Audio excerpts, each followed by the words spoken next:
Now let's stay in the state of Washington for just a moment longer, because 13,000 people who previously could not vote now can this election. And they're all people who've served time behind bars. It's thanks to a new law that went into effect this year, and it will allow more and more former inmates to vote in years to come. Julie Calhoun, with our sister station in Seattle, talked with one man who was able to vote for the first time in years.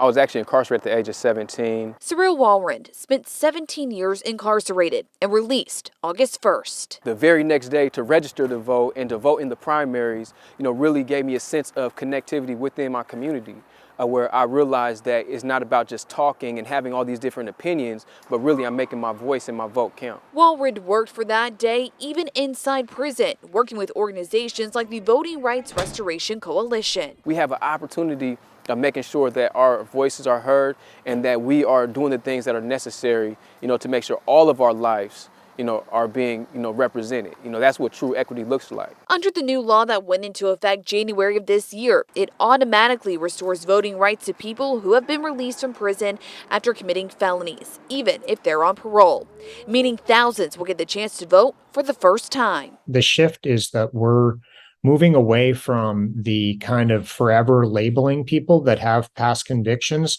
and treating folks as outcasts for the rest of our lives or their lives, to welcoming people home when they get released. Christopher Poulos with the Department of Corrections knows how that feels.